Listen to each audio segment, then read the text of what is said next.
ബഷീർ കൃതികളെല്ലാം തന്നെ വായനക്കാർക്ക് ഏറെ പ്രിയപ്പെട്ടവയാണ്. അത്തരത്തിലൊരു കൃതിയാണ് തേന്മാവ്. നമുക്ക് വായിച്ചു കേൾക്കാം. നിങ്ങൾ കേട്ടതൊന്നും ശരിയല്ല. ഞാൻ ഒരു വൃക്ഷത്തെയും ആരാധിക്കുന്നില്ല, സൃഷ്ടികളിൽ ഒന്നിനെയും. എന്നാൽ ഈ തേന്മാവിനോട് എനിക്ക് പ്രത്യേക സ്നേഹമുണ്ട്. എൻ്റെ ഭാര്യ അസ്മയ്ക്കുമുണ്ട് സ്നേഹം.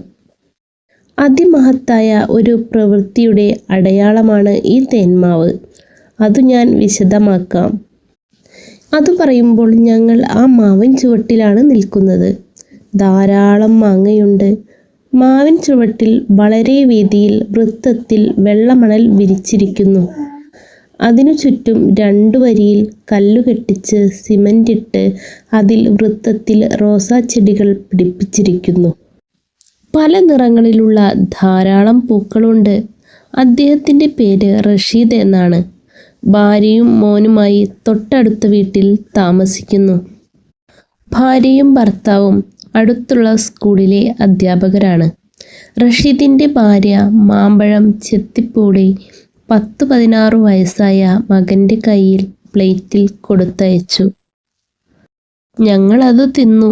തേൻ പോലെ മധുരമുണ്ട്. മാമ്പഴം എങ്ങനെ? തേന്മാവ് തന്നെ. ഇത് നമുക്ക് തിന്നാൻ സാധിക്കുന്നത് ഓർക്കുമ്പോൾ അത്ഭുതം തോന്നുന്നു. ഈ മാവ് നട്ടതാര്? ഇവിടെ നട്ടത് ഞാനും അസ്മയും കൂടി. മാവിനെ പറ്റിയുള്ള വിവരം ഞാൻ പറയാം. ഇത് ഞാൻ ഒരുപാട് ആളുകളോട് പറഞ്ഞിട്ടുണ്ട്. കേട്ടവർ സംഭവമെല്ലാം മറന്നിട്ട് വൃക്ഷാരാധനയാക്കി തീർത്തു. ഇതിൽ ഒരു ആരാധനയുമില്ല. മഹത്തായ ഒരു പ്രവൃത്തിയുണ്ട്. എൻ്റെ അനുജൻ പോലീസ് ഇൻസ്പെക്ടറാണ്. ഒരു പട്ടണത്തിലായിരുന്നു അവന് ഉദ്യോഗം. ഞാൻ അനുജനെ കാണാൻ പോയി. അവൻ്റെ കൂടെ താമസിച്ചു. വലിയ പട്ടണമൊന്നുമല്ല, എന്നാലും ഞാനൊന്ന് ചുറ്റിക്കറങ്ങാനിറങ്ങി. നല്ല വേനൽക്കാലം. വെള്ളത്തിന് ക്ഷാമമുണ്ടായിരുന്നു. ഞാൻ അങ്ങനെ നടക്കുമ്പോൾ ഒരു ഇടവഴിയിൽ വൃക്ഷത്തണലിൽ അവശനായി ഒരു വൃദ്ധൻ കിടക്കുന്നു. താടിയും മുടിയും നീട്ടിയിട്ടുണ്ട്. 80 വയസ്സ് തോന്നിക്കും. തീരെ അവശനായി മരിക്കാറായ മട്ടാണ്. എന്നെ കണ്ടയുടനെ അൽഹംദുലില്ലാ മക്കളെ, വെള്ളം എന്ന് പറഞ്ഞു. ഞാൻ അടുത്തു കണ്ട വീട്ടിൽ കയറി ചെന്ന് വരാന്തയിൽ പത്രം വായിച്ചു കൊണ്ടിരുന്ന യുവതിയോട് വെള്ളം വേണമെന്ന് പറഞ്ഞു.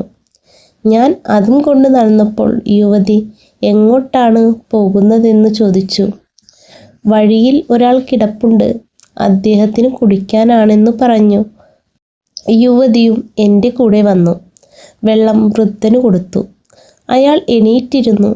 എന്നിട്ട് അത്ഭുതകരമായ ഒരു പ്രവൃത്തി ചെയ്തു.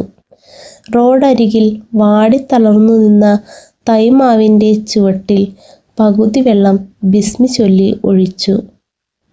മാങ്ങ തിന്നു വഴിപോക്കരിലാരോ വലിച്ചെറിഞ്ഞതു കിളിച്ചതാണ്. അതു കിളിർത്തു. വേര് അധികവും മണ്ണിനു മീതെ. വൃദ്ധൻ വന്നു വൃക്ഷത്തണലിൽ ഇരുന്നിട്ട് ബാക്കി വെള്ളം ബിസ്മി ചൊല്ലി കുടിച്ചിട്ട് അൽഹംദുലില്ലാ എന്ന് ദൈവത്തിനു സ്തുതി പറഞ്ഞിട്ട് പറഞ്ഞു, എൻ്റെ പേര് യൂസഫ് സിദ്ദീഖ്. വയസ്സ് 80 കഴിഞ്ഞു. ഉറ്റവരായി ആരുമില്ല. ഫക്കീറായി ലോകം ചുറ്റുകയായിരുന്നു. ഞാൻ മരിക്കാൻ പോകുകയാണ്. നിങ്ങൾ 2 പേരുടെയും പേരെന്ത്? ഞാൻ പറഞ്ഞു, എൻ്റെ പേര് റഷീദ്, സ്കൂൾ അധ്യാപകനാണ്. യുവതി പറഞ്ഞു, എൻ്റെ പേര് അസ്മ, സ്കൂൾ അധ്യാപികയാണ്. നമ്മളെയെല്ലാം അല്ലാഹ് അനുഗ്രഹിക്കട്ടെ എന്ന് പറഞ്ഞു വൃദ്ധൻ കിടന്നു. ഞങ്ങളുടെ കൺമുന്നിൽ വെച്ച് യൂസഫ് സിദ്ദീഖ് മരിച്ചു. അസ്മയെ അവിടെ നിർത്തിയിട്ട് ഞാൻ ചെന്ന് അനുജനോട് വിവരം പറഞ്ഞു. ഒരു വാൻ കൊണ്ടുവന്നു. മൃതദേഹം പള്ളിയിൽ കൊണ്ടുപോയി കുളിപ്പിച്ചു. പുതുവസ്ത്രത്തിൽ പൊതിഞ്ഞു ഖബറടക്കി. വൃദ്ധൻ്റെ സഞ്ചിയിൽ 6 രൂപയുണ്ടായിരുന്നു. ഞാനും അസ്മയും 5 രൂപ കൂടി ചേർത്ത് മിഠായി വാങ്ങിച്ച് സ്കൂൾ കുട്ടികൾക്ക് കൊടുക്കാൻ അസ്മയെ ഏൽപ്പിച്ചു. അസ്മയെ ഞാൻ പിന്നീട് വിവാഹം ചെയ്തു. മാവിന് അസ്മ വെള്ളം ഒഴിച്ചുകൊണ്ടിരുന്നു.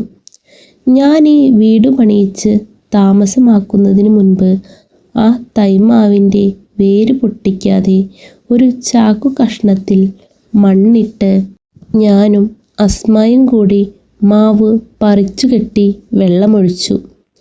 പിന്നീട് അതിവിടെ കൊണ്ടുവന്നു. ഞാനും അസ്മയും കൂടി കുഴി കുത്തി ഉണക്കച്ചാണകവും ചാരവും ഇട്ട് കുഴിച്ചു നിർത്തി വെള്ളമൊഴിച്ചു. പുതിയ ഇലകൾ വന്നു ജോറായപ്പോൾ എല്ലുപൊടിയും പച്ചിലവളവും ചേർത്തു. അങ്ങനെ ആ മാവ് ഈ തേന്മാവായി. മനോഹരമായ സംഭവം. മരിക്കുന്നതിന് മുൻപ് മിണ്ടാൻ കഴിയാത്ത മാവിന് ആ വൃദ്ധൻ വെള്ളമൊഴിച്ചു. ഞാനിത് ഓർമ്മിക്കാം. ഞാൻ യാത്ര പഴഞ്ഞു നടന്നപ്പോൾ പിറകെ വിളിച്ചു ഞാൻ തിരിഞ്ഞു നിന്നു. റഷീദിൻ്റെ മകൻ 4 മാമ്പഴം ഒരു കടലാസിൽ പൊതിഞ്ഞുകൊണ്ടുവന്ന് തന്നിട്ട് പറഞ്ഞു, ഭാര്യയ്ക്കും മക്കൾക്കും കൊടുക്കാൻ പറഞ്ഞു.